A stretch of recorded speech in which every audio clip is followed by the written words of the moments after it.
পশ্চিমবঙ্গে এসআইআর প্রক্রিয়া প্রায় শেষের পর্বে।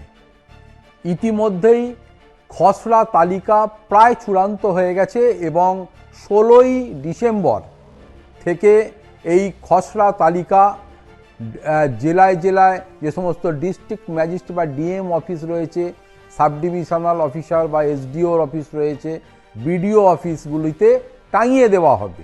পাশাপাশি ওয়েবসাইটেও এই ভোটার তালিকা যে কেউ বাড়িতে বসে এই ওয়েবসাইট থেকে দেখে নিতে পারবেন যে তাদের নাম আছে কি না, বা এই নাম যদি না থাকে তার জন্য কি কি ব্যবস্থা, এই সমস্ত ব্যবস্থা নেওয়া হবে। শুধু তাই নয়, এলাকায় যে সমস্ত রাজনৈতিক দল রয়েছে সেই সমস্ত রাজনৈতিক দলের প্রতিনিধিদের কাছেও এর প্রতিলিপি বা জেরক্স কপি এই সেট বানিয়ে দিয়ে দেওয়া হবে, যাতে তারা সাধারণ মানুষের সঙ্গে যোগাযোগ করে বা প্রয়োজনে বাড়ি বাড়ি গিয়ে তারা তাদের কাজ সম্পন্ন করতে পারেন, তাদের নাম আছে কি না তাদেরকে সেটা জানাতে পারেন। অন্যদিকে বিএলওরা তারাও কিন্তু সেই সমস্ত বাড়িগুলিতে যাবেন এবং সেখানে গিয়ে তারা ভোটার তালিকাতে যাদের নাম রয়েছে বা যাদের নামে গণ্ডগোল রয়েছে এই ধরনের মানুষদের সঙ্গে প্রতিটা বাড়িতে বাড়িতে ভিজিট করবেন।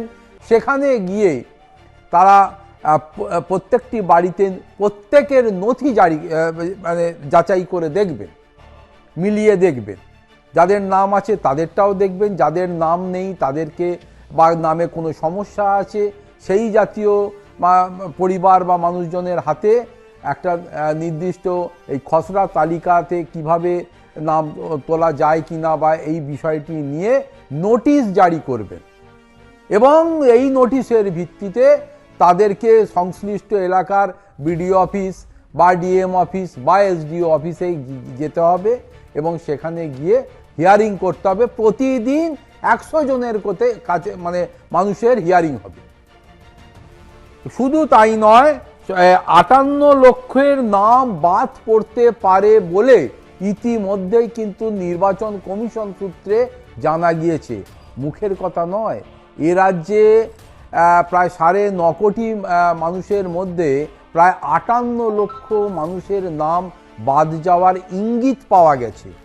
শুধু তাই নয়, নতুন যারা নাম তুলতে চান তাদের ফর্ম 6 ফিল আপ করার মাধ্যমে নতুন নামও তোলার বা অন্তর্ভুক্ত করার বিষয়টিও এর মধ্যেই অন্তর্ভুক্ত থাকছে।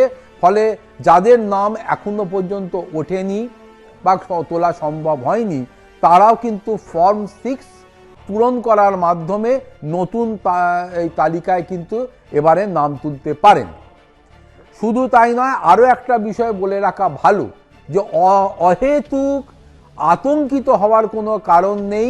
বিএলওরা যখন বাড়ি বাড়ি যাবেন প্রত্যেক মানুষের কাছে এটা আবেদন করা হচ্ছে নির্বাচন কমিশনের পক্ষ থেকে যে 11টি নথি যে কথা বলা হয়েছে, অতএব সেটা ভোটার আইডেন্টি কার্ড থেকে শুরু করে রেশন কার্ড থেকে শুরু করে আধার কার্ড, প্যান কার্ড, এই জন্মের বার্থ সার্টিফিকেট, যদি সেন্ট্রাল গভর্নমেন্টের বা স্টেট গভর্নমেন্টের কর্মচারী হন তাদের যে সমস্ত সার্ভিস রেকর্ড রয়েছে সেগুলি রয়েছে দেখাতে পারেন। তার সাথে স্কুল এই কলেজের ক্ষেত্রে যারা স্কুল ফাইনাল যে সার্টিফিকেট বা অ্যাডমিট কার্ড রয়েছে সেটা দেখাতে প্রডিউস করা যাবে এবং তার সাথে সাথে যে সমস্ত বাসিন্দারা রয়েছেন তাদের পর্চা, জমির কাগজ, দলিল এগুলোও কিন্তু প্রডিউস করা যাবে। তাই এই যে 11টি নথি তার একটি মাত্র নথিও যদি তারা দেখান তাতেও যে কোনো কাজ হবে।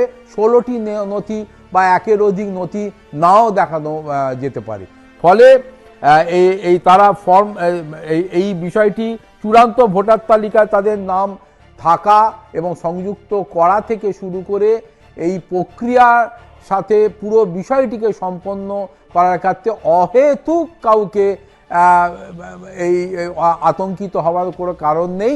বাড়িতে বিএলওরা এলে তাদের সহযোগিতা করুন এবং তারা তাদের মতো করে যে সমস্ত নথি চাইবেন তাদের দিন, অহেতুক আতঙ্কিত হবার কোনো কারণ নেই।